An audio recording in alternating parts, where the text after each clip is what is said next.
यस स्यापास होइन भोलिदेखि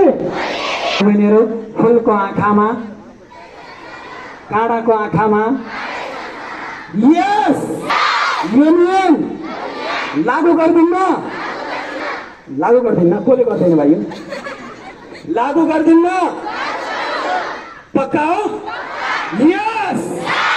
अलि जोडसँग बोल न यस आमा खै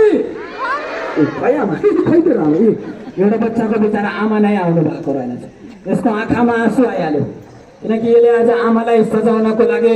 आफ्नो मन्दिरमा आमालाई बोलाएको थियो तर आमा आउनु भएन जन्म त दिन्छौँ हामी छोराछोरीलाई समय दिन सक्दैनौँ भने त्यो छोराछोरी जन्माएको के अर्थ ताली बजाइदिनुलाई के अर्थ नै छैन यस म आजदेखि रक्सी खान्छु के खान्छु म मेरो बाबा मम्मीलाई रक्सी ल्याउन जान्छु त जान्छस्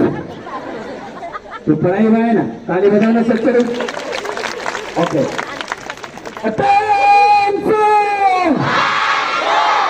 मान्य मन्त्रीज्यू अब हेर्नुहोस् एसेम्ब्ली कति मिनटमा सकिन्छ 4 मिनट पनि लाग्दैन त्यही भएर कुनै पनि बच्चालाई घाममा आधा घन्टा 15 मिनट उभ्याउन हुँदैन रे ताली बजाइदिएर उभ्याउन हुँदैन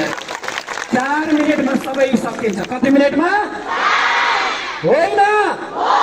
स्याबास घाम लाग्यो लागेन घाम लाग्यो लड्छु यस यसरी आशा गर्छु मैले 8600 बच्चालाई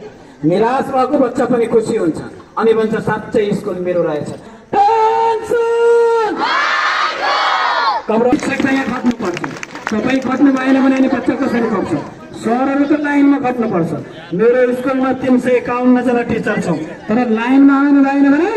त्यो शिक्षकलाई हामी प्रश्न चिन्ह उठाउँछौँ यस शाबास सरहरू लाइनमा